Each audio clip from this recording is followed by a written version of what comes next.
Je m'appelle Lucie et pendant 7 ans, j'ai essayé d'aimer ma belle-mère.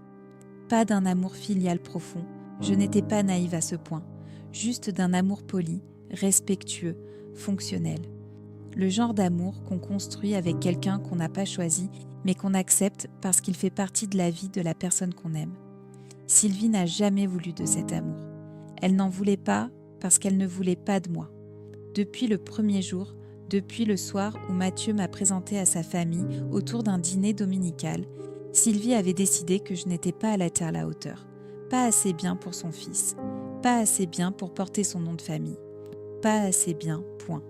Au début, c'était subtil, des remarques déguisées en compliments, des questions innocentes qui ne l'éteignaient pas, des comparaisons avec d'anciennes petites amies de Mathieu glissées dans la conversation comme on glisse un couteau entre deux côtes, doucement, précisément, là où ça fait le plus mal. Je me souviens d'un dîner en particulier. C'était un dimanche de février, 6 mois après notre première rencontre. Sylvie avait cuisiné. Un vrai repas de famille, généreux en apparence.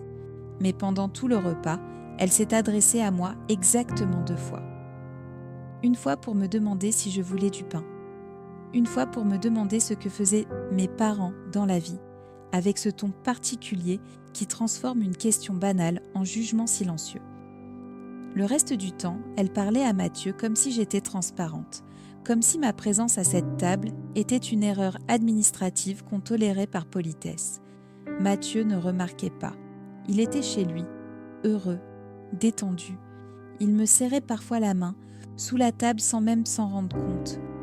Ce geste involontaire m'a sauvée ce soir-là, ce petit contact qui me rappelait pourquoi j'étais là et pourquoi ça valait la peine de tenir. J'ai appris, ce soir-là, quelque chose d'important. Sylvie ne me combattait pas ouvertement parce qu'elle n'en avait pas besoin. Elle misait sur l'usure, sur l'accumulation de petits riens qui finissent par peser des tonnes. Elle avait probablement fait ça toute sa vie avec les gens qui entraient dans son territoire. Et ça avait probablement toujours fonctionné. Sauf que j'avais décidé de ne pas muser. Mathieu ne voyait rien. Ou plutôt, il ne voulait pas voir. Sa mère avait toujours été ainsi, me disait-il. C'était sa façon d'être. Il ne fallait pas le prendre personnellement. Pendant des années, j'ai suivi ce conseil. Je ne l'ai pas pris personnellement. Puis nous nous sommes mariés. Et tout a changé. Le mariage a transformé Sylvie. Ce qui était subtil est devenu frontal. Ce qui était implicite est devenu explicite. Elle a commencé à s'immiscer dans nos décisions, où nous allions vivre, comment nous dépensions notre argent, si et quand nous aurions des enfants. Elle appelait Mathieu plusieurs fois par jour. Elle débarquait sans prévenir. Elle réorganisait ma cuisine quand elle venait garder notre appartement pendant nos vacances. Et puis, il y a eu la tentative de trop. Notre premier anniversaire de mariage approchait. J'avais organisé un voyage surprise pour Mathieu, 4 jours en Italie, juste nous deux. J'avais tout réservé des mois à l'avance. Les billets d'avion, l'hôtel, les restaurants. J'avais pris des jours de congé. J'avais tout planifié dans les moindres détails. 3 jours avant le départ, Sylvie a appelé Mathieu en pleurs.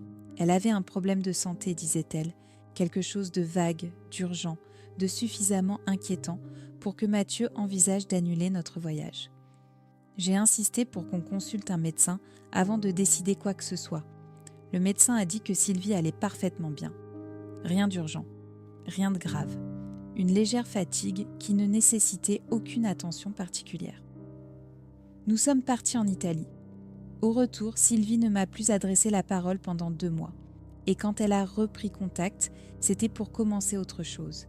Elle a commencé à parler à Mathieu de notre couple, de ce qu'elle observait, de ce qu'elle ressentait, de ses inquiétudes. Elle lui disait que je semblais malheureuse, que quelque chose n'allait pas entre nous. Elle lui posait des questions sur notre intimité, sur nos disputes, sur mes humeurs. J'ai appris tout ça par Mathieu lui-même, qui me rapportait ces conversations sans comprendre pourquoi elles me perturbaient. Pour lui, sa mère s'inquiétait. C'était de l'amour. J'ai alors compris que Sylvie ne cherchait pas à me blesser par caprice.